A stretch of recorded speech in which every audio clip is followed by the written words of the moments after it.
التفاؤل والنظرة لأمور الدنيا بإيجابية، حاجة مش سهلة، تمام؟ طيب. إيه الموقف اللي حصل معاكِ أو موقف يكون ليه علاقة بالتفاؤل والإيجابية، خلّاكِ بقى متفائلة كده وحاسة إن لسه في إيجابية شوية؟ والله هو أكتر من موقف، بس أكتر موقف كان قريب. أنا أصلًا كاتبة وبألِّف روايات تمام، وlife coach. ف ما شاء الله. باحاول إن أنا أستخدم الدراسة اللي أنا بادرسها في كتابة الحاجات اللي ممكن تخدم الناس. ففي فترة يعني أنا نشرت روايتي الأولانية، وكنت شغالة على مجموعة قصصية تانية related لدراسة الصحة النفسية، دبلومة كنت عملتها. تمام، أنا كنت في التوقيت دوّة no way إن أنا كنت هاعمل المجموعة القصصية دي أنزل بيها في معرض الكتاب، بس كل يوم كنت بانزل أقعد في كافيه من الساعة 12:00 لحد الساعة 19:00 أو 20:00 اللي أنتِ حابة باكتب. كده.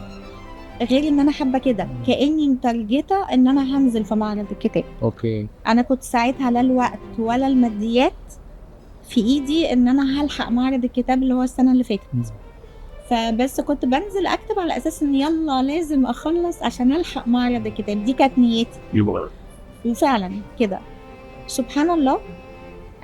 مش عايزة أقول لك الدنيا اتشقلبت إزاي أو إيه اللي حصل في الظروف، إن المبلغ اللي أنا محتاجاه بالضبط جالي من غير ما أسعى له، يعني ما رُحتش أوكي، طلبت فلوس من حد أو حاجة يعني.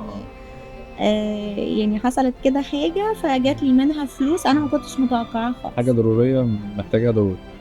حاجة اتوفّرت لي فلوس إن أنا ينفع إن أنا أنشر بيها المجموعة القصصية. أوكي، حلو جدًا. وساعتها on the spot اتفقت مع الناشر، وكان الوقت ضيّق جدًا على إن هو يلحق يعمل لي cover ويعمل التنسيق الداخلي والكلام ده، بحيث إن أنا أنزل معرض الكتاب.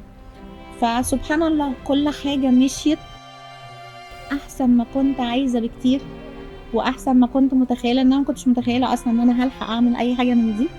فدي ادّتني بعد كده تفاؤل رهيب، إنه مش بالخطط بتاعتنا. صح، مش زي ما إحنا يعني أنت حاسبينها. أنت بتسعى، بتعمل اللي عليك وبتبذل المجهود، الترتيبة بقى وإزاي هتحصل ما يبقاش عندك شك إن ربنا هيعمل لك أحسن سيناريو.